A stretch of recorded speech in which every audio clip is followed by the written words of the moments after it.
In the heart of Silicon Valley, where code and capital collide, one name now echoes louder than most: Sam Altman. From the genesis of a world-changing idea to a high-stakes boardroom drama that captivated the globe, his journey is a modern epic of ambition, power, and the relentless pursuit of a future defined by artificial intelligence. This is the story of the man behind OpenAI and the revolution he unleashed. Altman first made his mark not as an AI prophet, but as a kingmaker. As the president of Y Combinator, the legendary startup accelerator, he cultivated a generation of tech founders, shaping the landscape of innovation. Yet his gaze was fixed on a more distant horizon. In 2015, alongside a cadre of tech luminaries including Elon Musk, he co-founded OpenAI.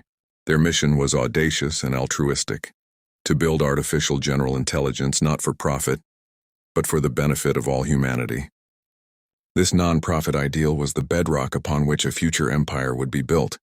Then in the winter of 2022, the world changed. OpenAI released ChatGPT, a conversational AI so fluid, so knowledgeable it felt like magic.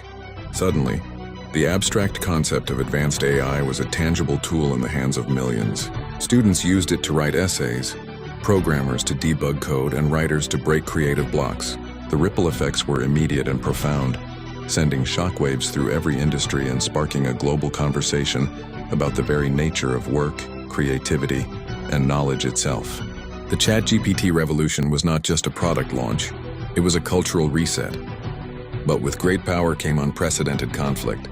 In a stunning turn of events in November 2023, the world watched as Altman was abruptly fired by his own board. The move, shrouded in vague statements about a breakdown in communication, triggered a crisis that threatened to tear the company apart. The tech world erupted. News alerts flashed across screens, and a wave of support for Altman swelled from within OpenAI. In a remarkable show of loyalty, nearly all of his employees threatened to resign. The coup was short-lived. Backed by the immense influence of Microsoft and the unwavering support of his team, Altman was reinstated as CEO in less than a week, a dramatic climax that solidified his position not just as a leader, but as the indispensable face of the AI movement. Now back at the helm, Altman's focus is sharper than ever: the race to AGI. The quest for a machine that can reason, learn, and understand on a human level is no longer science fiction. It is an engineering problem. As he stands on conference stages, speaking to world leaders and the public, Altman wrestles with the monumental implications of his creation. He champions the need for thoughtful regulation and international cooperation, all while steering his company toward a future that could either be a technological utopia or an existential risk. His story is far from over. It is the prologue to a new chapter for all of humanity.